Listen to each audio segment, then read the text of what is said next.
Hello বন্ধুরা, 51 এক পিঠে জাগ্রত মায়ের মন্দিরে তোমাদেরকে সবাইকে স্বাগতম। তো দেখো, এখানে কৌস্তিক পাথরের একটা মূর্তি দেখা যাচ্ছে। কৌস্তিক পাথরের এটার উচ্চতা হচ্ছে 5 ফিট। এখানে আরেকটা মূর্তি আছে, ওটা হচ্ছে 2 ফিট। হ্যাঁ, তোমাদের সাথে যতটুকু পারছি আমি ততটুকু শেয়ার করছি।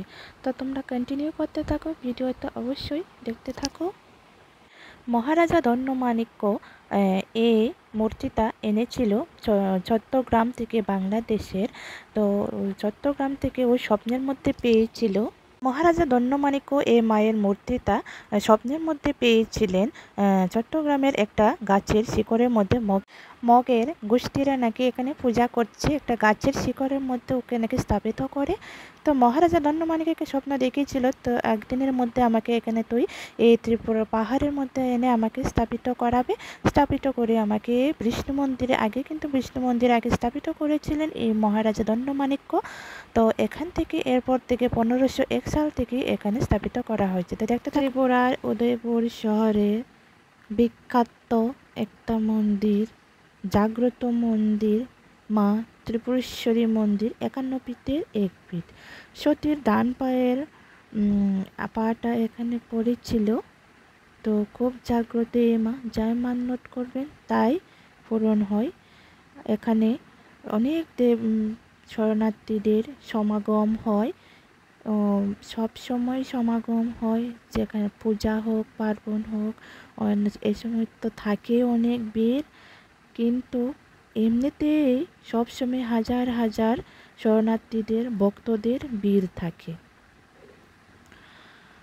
তো আজকে আমি একটা ব্লগ নিয়ে তোমাদের সামনে চলে এসেছি। এই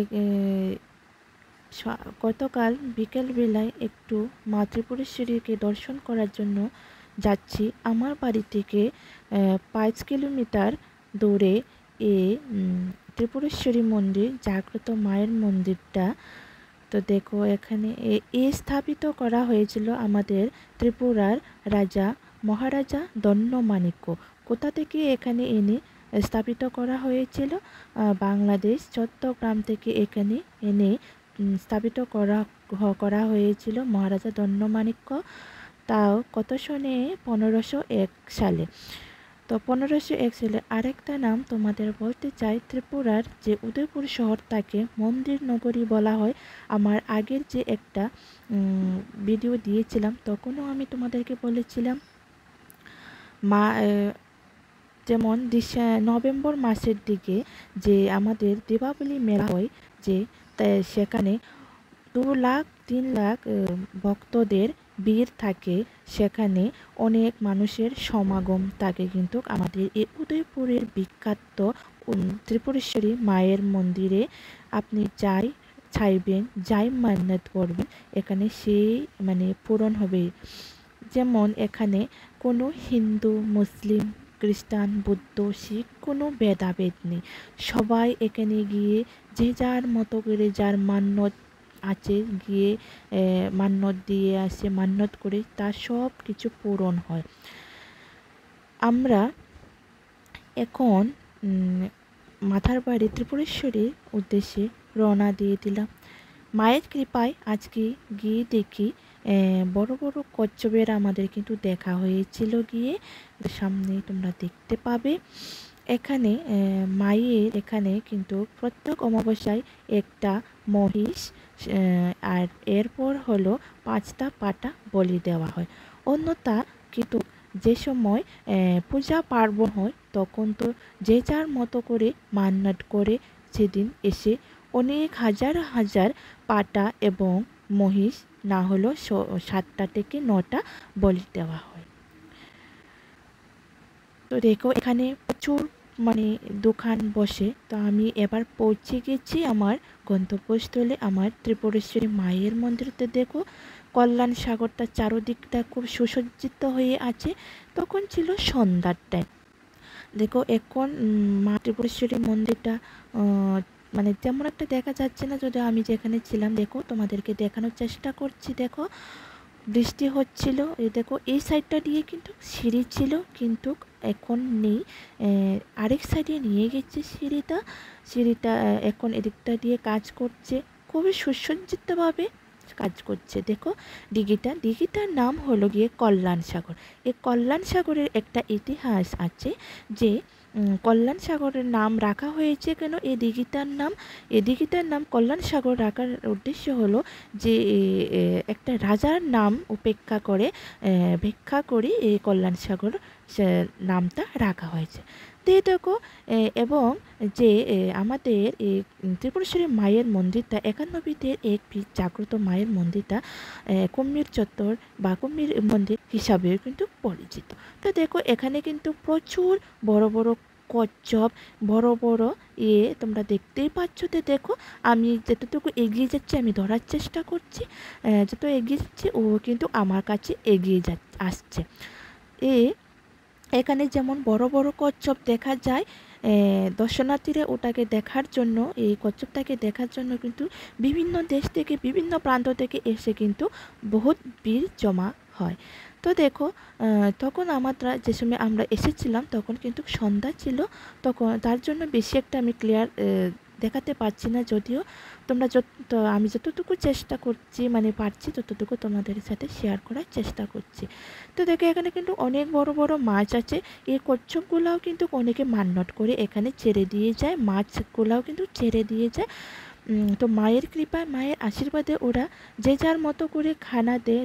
কেউ মানে দুপুরবেলা আসলে দর্শনার্থীরা মানে যেমন বিস্কিট, মুড়ি এগুলা খাবারগুলা দেয়, কিন্তু মানে এখন তো রাত্রে, তো তার জন্য বেশি একটা লোকের সমাগম নেই।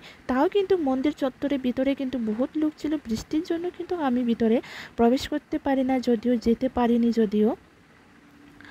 তো দেখো আমরা মোটামুটি প্রায় সন্ধ্যা হয়ে গেছে, প্রায় অনেকটাই রাত্র হয়ে গেছে। দেখো খুব সুন্দর দেখা যাচ্ছে আমাদের মা ত্রিপুরেশ্বরী জাগ্রত মায়ের মন্দিরটা। দেখো চারদিকটা তোমাদের সাথে আমি ঘুরিয়ে দেখানোর চেষ্টা করছি। অবশ্যই তোমরা কমেন্ট সেকশনে জানাবে আমার ভিডিওটা কেমন হয়েছে, আর আমার ত্রিপুরেশ্বরী মন্দিরটা কেমন লাগছে দেখতে। অবশ্যই তোমরা কমেন্ট সেকশনে জানাবে। এই কচ্ছপটাকে দেখতে কেমন লাগছে অবশ্যই জানাবে। তো দেখো এখানে আসার এরপর আমরা কি করলাম, এরপর দেখি দই ফুচকাটা কিন্তু অন্যান্য দোকানে অন্যান্য জায়গায় তোমরা যদি গিয়ে খেতে চাও কিন্তু সেই স্বাদটা কিন্তু পাবে না। এখানে যেমন মায়ের একটা অশেষ কৃপা আছে, তোমরা যেটাই খেতে চাও বলো, হোটেলে গিয়ে ভাত খাও কিংবা অন্যান্য কোনো ফাস্টফুড দোকানে গিয়ে খাও, এটাই মানে মায়ের আশীর্বাদ আছে। এই জায়গাতে যে জিনিসটাই তোমরা খাও, যে ফুড মানে যে কোনো খাবারই খাও না কেন, মায়ের একটা অশেষ কৃপা বা আশীর্বাদ আছে বলে কথা। মানে যেটাই খাবে তোমাদের তৃপ্তি লেগে যাবে, অনেকটাই পেট ভরে যাবে, অনেকটাই সন্তুষ্ট ফিল হবে, অনুভব হবে তোমাদের।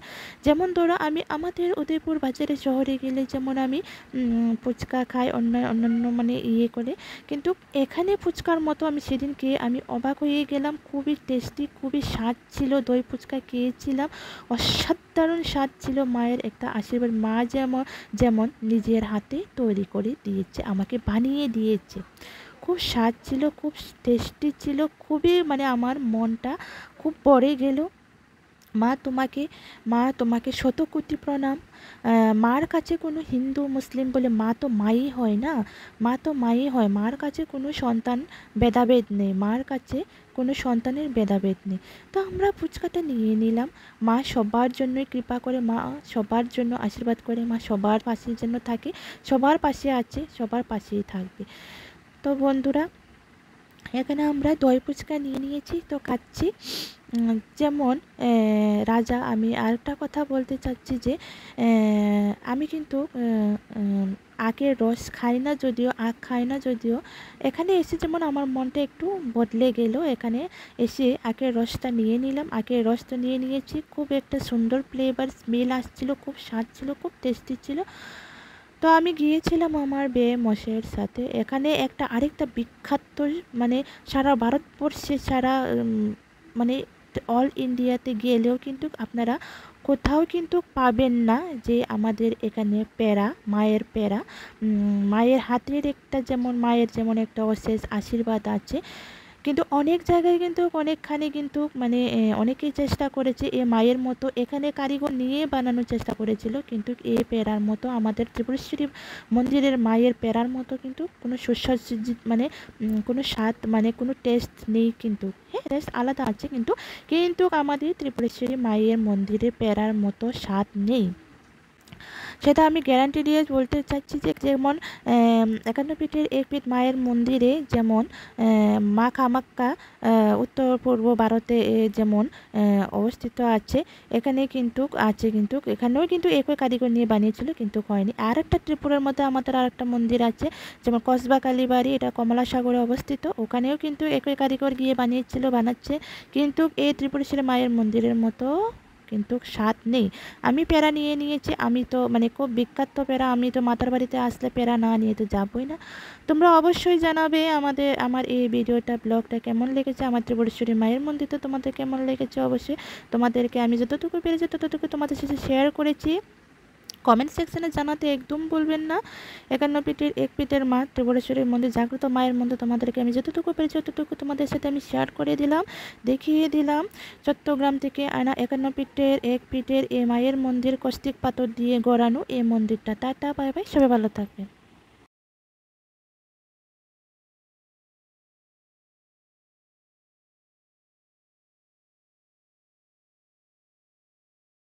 মা সবার মঙ্গল করুক। জয় মা।